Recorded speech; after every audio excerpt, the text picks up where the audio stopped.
Welcome to this edition of Michael's Weekly Perspective Podcast. This is podcast episode 44.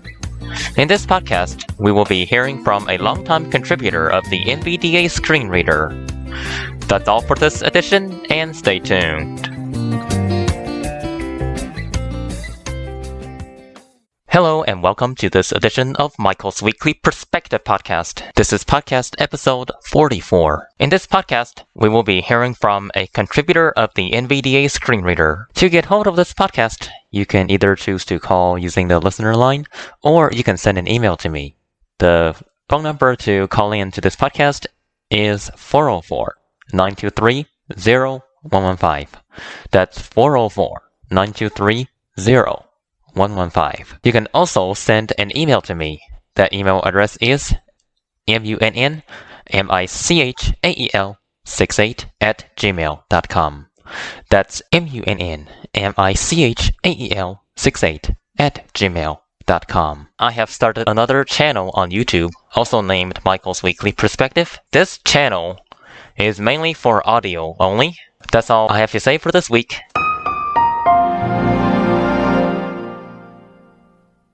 On May 10th, I received an email from the NVDA community saying that a person named Joseph Lee will be retiring from developing add-ons for NVDA. In this podcast, I am thrilled to have him in the studio and talk about what he do and how he became a contributor for the NVDA Screen Reader. This is part one of the two-part interview that I did with Joseph Lee. During the first part, you will know who is Joseph Lee and how he started using NVDA. Do you have dreams that you want to achieve but are scared to do so due to self-doubt, fear, and other people's criticism?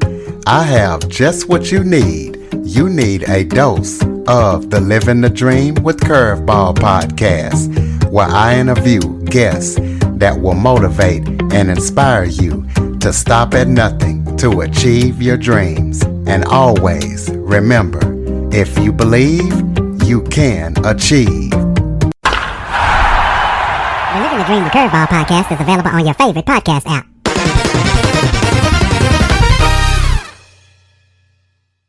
Joseph, welcome to the podcast. Thank you for having me. When I invite guests to my podcast, I would always ask them to introduce themselves. So, Joseph, can you take some time and tell my listeners who you are and what do you do? Okay, hello listeners. I am Joseph Lee, one of the longtime code contributors to NVDA Screen Reader project. Currently, I am pursuing a Master of Arts in Communication Studies at California State University, Los Angeles. I was originally from Seoul, South Korea, and moved to the United States at a young age. And then since then, I've been living in the US for, I forgot how many years now.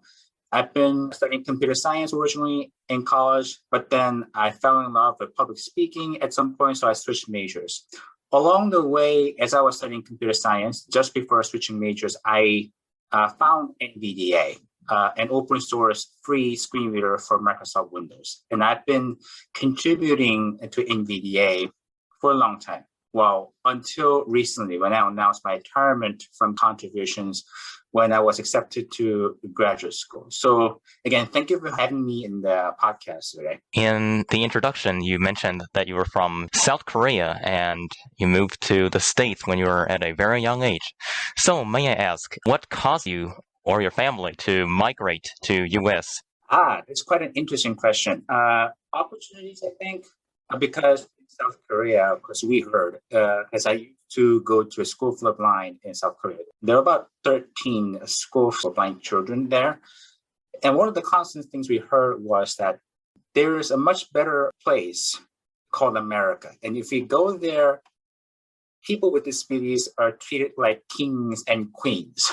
That is to say, we get a lot of money, we get a lot of support, the government will take care of us all the way until we die, and so on. So back when I was 11 years old, I watched a documentary about a Korean adoptee who was blind, who was adopted by an American family when she was about 3 or 4 years old. And then she came back to Korea then, which was early 2000s, to find her birth family. So as I was watching the documentary and I was studying English then, as an 11-year-old, I thought Doesn't America offer a lot of opportunities for people like me? So I decided that, well, it might. So I boarded a plane in Seoul, South Korea, I believe back in 2001, and when I was 11 years old. So if we do the math, you know how old I am now. So, and then I've been living in the United States, specifically Southern California, for the last 20 years after that. You're saying on the other side of Pacific is a promised land for you and your family. It is. Very nice, very nice. I can totally agree with what you said because the government in the United States does do a better job of taking care of people with disability compared to countries on the other side of Pacific Ocean like China. What are the challenges and lessons that you have learned when you moved to the States? It's an interesting question. The biggest challenge was obviously for immigrants like ourselves, English. Of course, for those listeners who are immigrants like us, learning a different language that you never spoke until you moved to a different country is intriguing. It's harder at first. So I struggled with that first. Made more complicated because the English that Americans speak, or rather the English that native speakers speak, and the English that is taught in other countries are different. I can tell you that. So I had some learning curve when I adjusted to speaking the kind of English that people in America and other English-speaking worlds spoke. That was perhaps the biggest challenge when I moved here to the United States many years ago. And then, of course, the lessons learned is back then I used to see, although I was still low vision back then, so I wore magnifying glasses. So I had to, the biggest lesson, of course, is learning English as quickly as possible and trying to see what people were doing and then learning vocabulary that way. So because sometimes I would watch what people do and I would understand what that word meant. Language is perhaps the biggest challenge, and getting around that and trying to adjust as quick as possible is perhaps something I dealt with in the first few months to years after I moved to the United States. I can totally agree with that because as right now, I'm still learning some of the rules as an English speaker. When you learned English, did Braille help you? Not in my early days, because even though I knew English Braille back in Korea, the biggest struggle for me was not knowing contractions here. So when I learned English using Braille back in South Korea, I learned through uncontracted, or some of us old people might say, grade 1 Braille. There was a completely different Braille system compared to 2021, because right now, 2021, everybody says, we're going to use Unified English Braille. But then 20 years ago, people were thinking, no, we're just going to hold on to the old style Braille. I didn't learn English contractions until I got here. So when I first read passages written in a contracted Braille, I struggled trying to understand what that meant. I know what a letter was, but I didn't know what that dot in front of it was. I knew the letter H, dots 1 to 5 for listeners, but I didn't know what dot 5 in front of H meant. Now I know it's the word here, which is H-E-R-E. So that was, of course, the biggest struggle, trying to read English, but then using rules that were here, basically trying to learn contracted Braille from scratch. It took me several years to get adjusted to that. And one of the activities that helped me with that, speaking of which, is the National Braille Challenge, which I competed twice, once at the middle school and at a time in high school.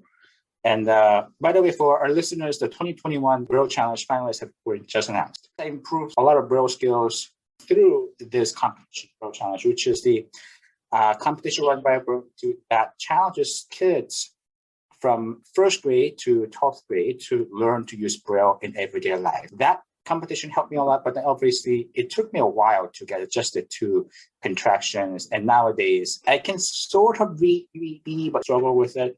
But then still, there are some difficulties in the beginning. It was a challenge for me when I first learned contracted Braille because there are some symbols that are very identical to Chinese Braille code.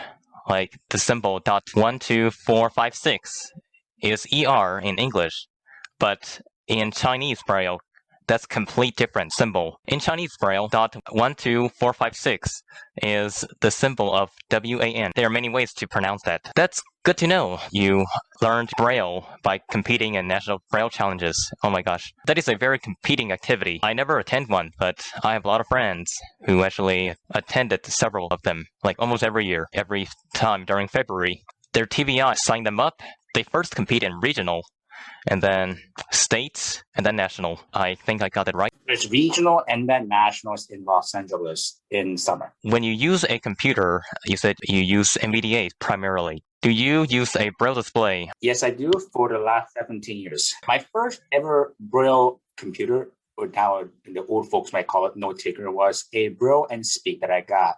For our younger friends, Braille and Speak was an old Braille style keyboard style note taker that was released originally by Liblouis Engineering, later acquired by Freedom Scientific. Nowadays, they're called Vispero. And it led sort of a revolution to the Braille input and output, and of course, the Braille literacy, because Braille and Speak allowed professionals on the move to write notes on the fly and ready for embossing and printing. And the features became more sophisticated over the years. And then I was introduced to Braille from Humanware back in 2003, actually. And then I became a regular user of Braille as part of my school in 2004. So for our listeners who are longtime Braille users, list members, or are Humanware people, you know my name already. So yes, I am that Joseph Lee from the Braille users list. That person hasn't changed. Nowadays, I test Braille support with a Braille Note Touch Plus. And thankfully, one significant activity that I used my Braille display for, in this case Braille Note, was UEB support. I'm one of the people who brought UEB support, or rather improved UEB support for NVDA a while ago. There was a rudimentary Braille table that was developed by someone, and then that person, I believe that person died. So others in the Liblouis Braille Translator project picked up that work and eventually made UEB more usable, not only by NVDA, but also by Narrator and JAWS these days. I got a lot of use for that. And then I use my Braille Note, Apex or Touch or whatever to test UEB support with NVDA. And these days, because I'm also a mobile-centric person, I tend to use the Braille display functionality from VoiceOver on iOS. Where I use Braille display functionality on my Braille Note with, I would say, 3 screen readers. It's NVDA, VoiceOver, and of course, Touch Plus runs Android, so I can use whatever the services it provides. At least it opened up a lot of possibilities when using Braille displays with screen readers. So your first Braille display was the ancestor of Braille displays in modern days. My first Braille display was a Braille Note Apex running 4.9 Keysoft. And now I'm using a Freedom Scientific Focus 40, a standalone Braille display who can serve as a book reader when not connected with a computer. It's a very solid and rugged Braille display. When did you exposed to NVDA Screen Reader, if I may ask? Surprisingly enough, I believe 2010 or 2011. Originally, I was introduced to the NVDA, which for listeners, it stands for Visual Desktop Access. When I was chatting with Skype, there was old days too. So somebody demonstrated NVDA. I first saw NVDA in 2008, back when it was in its infancy. So one day, Mike, one of my teachers, who I was working for as a tech assistant intern back in my school district, brought a USB flash drive containing a never before heard of software called NVDA. And this teacher runs NVDA on a computer running Windows XP. And that was with old speed synthesizers. There was no support for touchscreens, no support for a lot of Braille displays. And so, and then I sort of knew about NVDA. And then I rediscovered it, or at least got another demonstration by a friend of mine in Korea in 2010 or 2011. And then in 2012, I came across a post on NVDA users list, or whatever list that was, asking, does NVDA support Korean? Or rather, can NVDA pronounce Korean characters or Korean words. I don't remember the exact thing, but the essence of the question was, can NVDA support Korean? The answer before June 2012 was no, or rather incomplete. And then I looked at it further and decided that there was no NVDA Korean translation. That's the first step in joining NVDA community as a Korean translator. And eventually I moved up to providing Braille support, at least testing Braille display support. And by the way, for clarification, Braille and Speak is not really a Braille display, but more of a note taker. The Braille display version of Braille and Speak is Braille Lite, Lite. That was released later by Blaze Engineering. It'll take hours to talk about all sorts of old displays. But anyway, and then in 2013, I moved on to writing NVDA add-ons. I've been doing that since then until a few weeks ago when I informed the NVDA community that it is time for me to move on to the next phase of life, which is graduate school. And because I am also planning to do coaching, speech and debate to college students, I decided that it is time for me to say goodbye to at least major parts of NVDA community.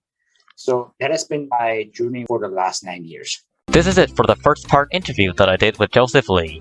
If you have any questions or comments, please do not hesitate to send an email to me. The email address is munnmichael68@gmail.com. That's munnmichael68@gmail.com. Besides that, you can give me a call at 404-923-0115. That's 404-923-0115. Thank you for listening to this podcast, and have a nice day.